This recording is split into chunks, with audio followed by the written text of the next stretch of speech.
Welcome to my mini blog. यो चाहिँ मेरो माइती गाउँको खेत हो। म चाहिँ रोपाइको लागि माइत गएकी थिएँ अनि यहाँ चाहिँ टक्क लगाएर रोपाइ गर्दै गरेको भिडियो क्याप्चर गरेँ मैले चाहिँ। यहाँ चाहिँ दाइहरू ट्र्याक्टर जोत्दै हुनुहुन्थ्यो अनि मैले चाहिँ भिडियो लिदिएको अनि मैले भिडियो लिएको देखेर दाइहरू चाहिँ दाइ बुवाहरू चाहिँ गफ गर्दै हुनुहुन्थ्यो।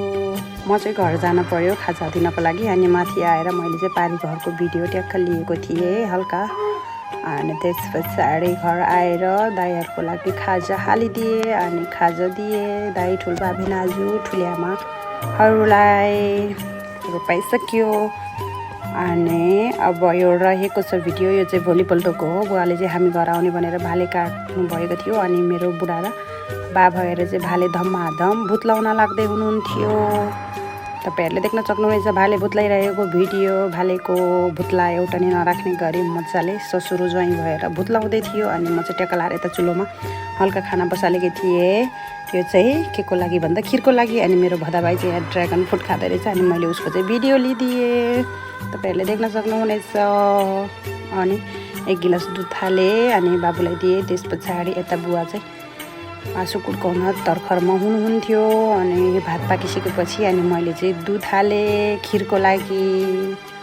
अनि त्यस पछाडि खिर बनाउनको लागि तपाईँहरूलाई रेसिपी चाहनुहुन्छ भने मेरो भिडियो हेर्नुहोला। भात पाकेपछि अनि दुध हालेँ। दुध पाकेपछि अनि हल्का चिनी हालिदिएँ अनि चिनी हालेपछि काटिराखेको बहिनीले काटिराखेको नरिवल थियो, नरिवल हालिदिएँ। त्यस पछाडि काजु हालिदिएँ अनि यो चाहिँ मरिचको धुलो अनि हल्का मरिचको धुलो पनि हालिदिएँ। यो चाहिँ धेरै आयो भने एकदमै पिरो हुन्थ्यो। यो चाहिँ हल्का ग्राइन्डरमा पिनेर हल्का दुध अनुसारको हालेँ। त्यस पछाडि चलाएँ मैले चाहिँ मजाले। तपाईँहरूले देख्न सक्नुहुनेछ मजाले चलाएको मैले। त्यस पछाडि मजाले छड्किरहेको छ। यता चाहिँ मासु कुर्काइसकेको थियो मेरो बुढाले अनि यता चाहिँ खिर पाक्दै थियो भने यतापट्टि कन्तीमा चाहिँ मैले लोकल भालेको मासु भुट्दै थिएँ। देख्न सक्नुहुनेछ तपाईँहरूलाई। मेरो यो भिडियो देखेर तपाईँहरूको मुखबाट पानी आइरहेको होला सायद। मेरो भिडियो हेरेर तपाईँहरू पनि यस्तै पकाएर खानुहोला भन्न चाहन्छु। ट्याक्क लाएर मासु भुटिसकेपछि बेसार हालिदिएँ त्यो मासुमा अनि हल्का स्वाद अनुसारको नुन फ्राईको लागि नुन हालेँ अनि त्यस पछाडि टक्क लागेर चलाएँ मजाले। यताउति कन्तीमा चलाएँ तपाईँहरूले देख्न सक्नुहुनेछ।